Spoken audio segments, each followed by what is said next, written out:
I was home alone 2 nights ago when Alexa first laughed. I'd read about the software issue the devices had been having all over the world, so it really wasn't that big of a shock. And thank God for that too, because I would have jumped out of my skin otherwise. But still, I was unsettled. It's creepy to hear laughter at a time when you think you're alone. Alexa, shut up, I instructed. The blue ring on top flashed, and the laughing stopped. I went back to my book, but 20 minutes later, out of the corner of my eye, I saw Alexa's blue ring illuminate, as if she'd received a command. I studied her for a few seconds, and then shrugged it off when nothing happened. 30 seconds later, her light came on again. This time, she said, "Okay, Peter J.A. Henkels. 5-piece stainless steel knife set is on its way. You should have it in a couple days." "Oh, come on," I complained. I put my book down and grabbed my laptop. I navigated to Amazon and checked my order page. Just as I thought, it was empty. Then I checked my account information in the Alexa device, wondering if my Alexa had paired with someone else's account. But it hadn't. Great, I thought. Free knives. Thanks, Pete. Wherever you are. I went back to my reading. It probably wasn't the best subject matter to be consuming when I was already a little shaken. Far too many mushrooms and people peeling off their skin. It was a gross book, but that's why I liked it. As I reached the end of the chapter, Alexa laughed again. It sounded different than it had the first time, though. The first time, it was mechanical and emotionless, just like her voice. This time it was lower, deeper, as if it had breath in it.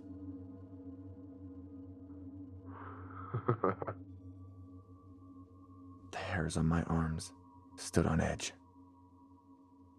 Screw this, I thought, and got up to shut her off. But as I crossed the room to reach her, her lights flashed. "Okay, Peter. 4 units of Clorox bleach, 121-ounce bottles, is on its way. You should have it in a couple days." I stopped in my tracks and stared at the device. This is stupid, I said to myself.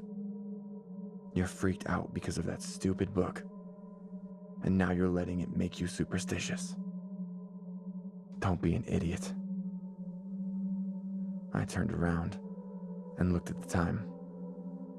It was almost midnight. I needed to take a shower before bed, so I sighed and headed for the bathroom.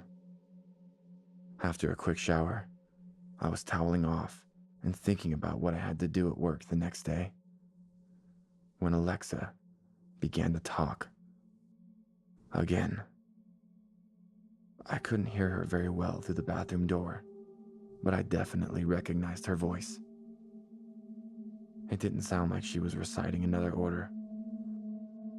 Actually, it sounded more like a conversation.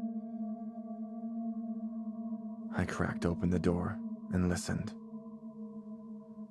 The voice stopped. I could see her blue light reflecting off the wall. "Alexa," I called. "What are my active orders?" "You have no active orders, Valerie," she replied. "Is there something you'd like to get?" "No," I said, and her light went off. I watched TV in bed for a little while, hoping I'd get tired enough to fall asleep. It wasn't working, though. I couldn't stop thinking about that stupid device. I wasn't going to shut it down, though. I decided that I wasn't going to give in to my baseless fear on the grounds that I'm a full-grown adult, and I should not let my paranoia get the best of me. During my third Frasier rerun, I finally felt myself drifting to sleep. I turned off the TV and closed my eyes. Okay, Peter. Sunshades Depot 5x7 tarp is on its way. You should have it in a couple days.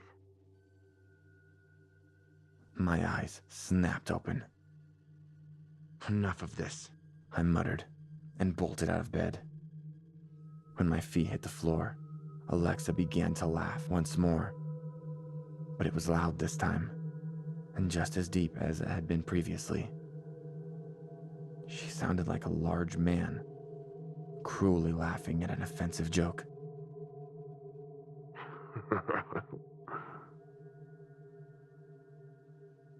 The blue light was so bright in my eyes as I reached for the plug. Okay, Peter. Osborne International Wire Brush is on. I tore the plug from the outlet, and Alexa went silent, followed by the light going out. I stormed back into my room and slammed the door, but I don't think I slept for more than an hour. The next day, when I got home from work, I ran into my landlady. We're friendly with one another. She's only a few years older, and we have drinks every so often. I invited her in, telling her I needed a few beers after what I'd dealt with the night before. "Why? What happened?" she inquired, sitting down at the kitchen table and cracking open the beer I'd given her. "Well, you know that Amazon Alexa thing?" I asked, pointing in its direction. "Oh yeah," she replied. "My sister has one. Did you hear about all the people reporting about it laughing out of nowhere?" "That's what mine does," I exclaimed. "No way," she said, laughing. "That must have scared the hell out of you." "Maybe," I admitted. "It feels a little silly to be scared of something like that." "No way," she insisted, as she took a swig of her beer. "I would have thrown it out the window." I laughed. I'd be lying if I said I didn't think about it, especially with all the other things that it was saying. And to my response, her eyebrows perked up. "Other things? Like what?" Nothing as creepy as the laugh," I replied. "It was just announcing orders from someone else's account. I think wires got crossed somewhere." "Wow, that's pretty crazy," she said. "Do you know whose account?" "Some guy named Peter. He was ordering knives and brushes and stuff."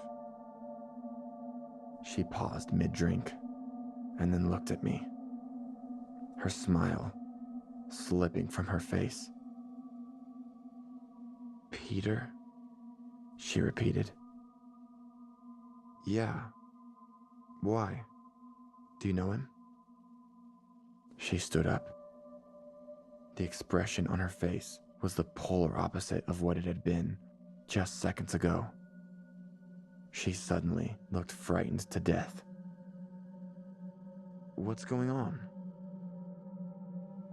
"Val, before you moved in, I rented your apartment to a guy named Peter."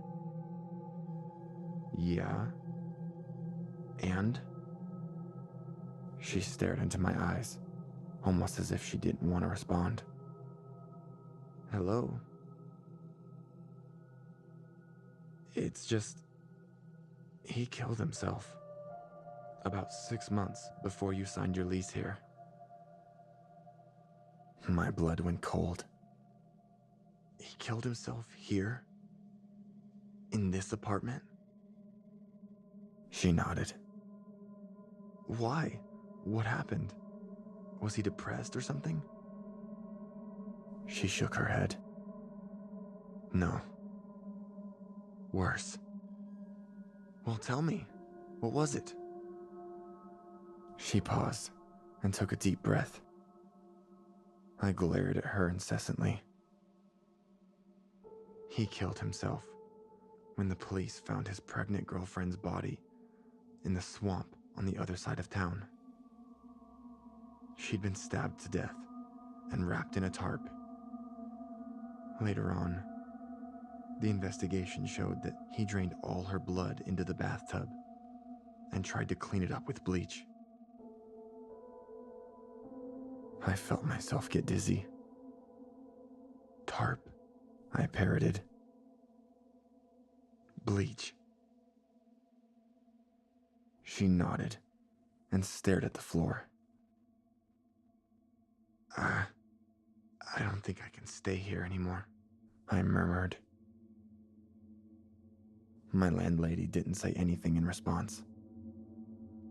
We stood in mutually shocked silence for a minute or two.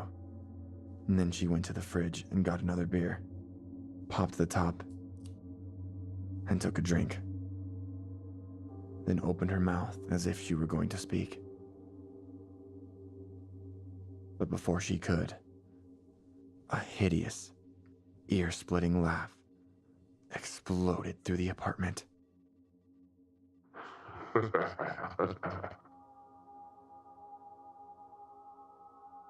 It was Alexa. And she was still unplugged.